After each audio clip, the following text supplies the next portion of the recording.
CCTV ফুটেজে দেখা যাচ্ছে এক শিশুকে কোলে নিয়ে পালিয়ে যাচ্ছে একজন। এরপর শিশুটিকে বিক্রি করা হয় 1 লক্ষ টাকায়।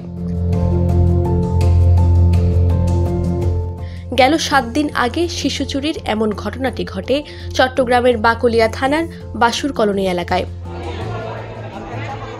গেল 17 ফেব্রুয়ারি ভুক্তভোগী ফাতেমা আক্তার তার 5 বছর বয়সী কন্যা ও 1 বছর 3 মাস বয়সী শিশুপুত্র রাব্বিকে সাথে নিয়ে চট্টগ্রাম রেলওয়ে স্টেশনে আসলে পরিচয় হয় দুলাল নামে একজন ব্যক্তির সাথে।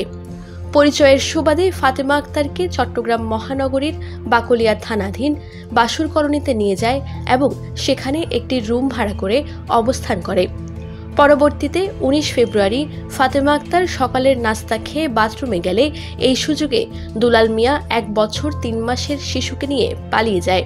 17 তারিখ সারাদিন সে চট্টগ্রামের বিভিন্ন স্থানে, কোতোয়ালি, চকবাজারে এই ধরনের বিভিন্ন স্থানে ঘোরাফেরা করে এবং পরবর্তীতে বাকুলিয়ার বসুর কলোনিতে নিয়ে যায় এবং সেখানে ভুক্তভোগী তার বাচ্চা সহ সেখানে থাকার ব্যবস্থা এই জনৈক দুলাল করে।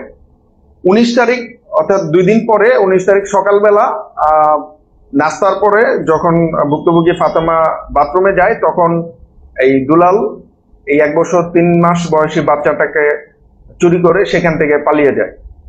এ ঘটনায় ফাতেমা আক্তারের স্বামী বাদী হয়ে চট্টগ্রাম বাকলিয়া থানায় মোহাম্মদ দুলাল মিয়াকে আসামি করে নারী ও শিশু নির্যাতন দমন আইনে একটি মামলা দায়ের করেন। মামলায় পলাতক আসামিকে ধরতে ছায়া তদন্ত শুরু করে র্যাব।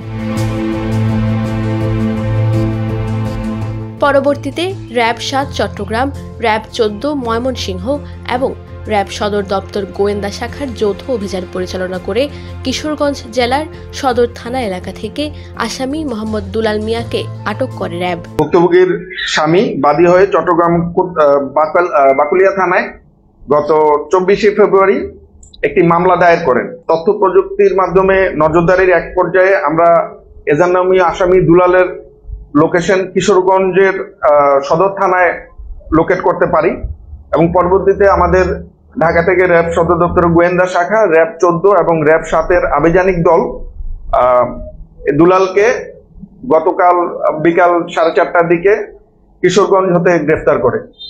আটকের পর দুলাল মিয়া জানায়, শিশু রাব্বিকে অপহরণ করে তাদের পরিচিত এক প্রবাসী দম্পতির কাছে 1 লক্ষ টাকার বিনিময়ে শিশুটিকে বিক্রি করে। প্রবাসী একজনের নিকট 1 লক্ষ টাকার বিনিময়ে বিক্রি করে দেয়, যার অবস্থান ব্রাহ্মণবাড়িয়াতে। পরবর্তীতে আমরা তাকে নিয়ে রাত আনুমানিক 3টার দিকে ব্রাহ্মণবাড়িয়ায় অভিযান অব্যাহত রাখি এবং সেখানে আমরা অপহৃত যে বাচ্চা রাব্বি তাকে সহ যিনি ক্রয় করেছিলেন মোর্শেদ, তাকে আমরা গ্রেফতার করতে সক্ষম হই। র্যাব আরও জানায়, আসামির বিরুদ্ধে কিশোরগঞ্জ জেলার ভৈরব থানায় চুরি সংক্রান্ত একটি মামলার তথ্য পাওয়া যায়। তার বিরুদ্ধে আইনানুগ ব্যবস্থা গ্রহণ করা হয়েছে। Desk report, TTN।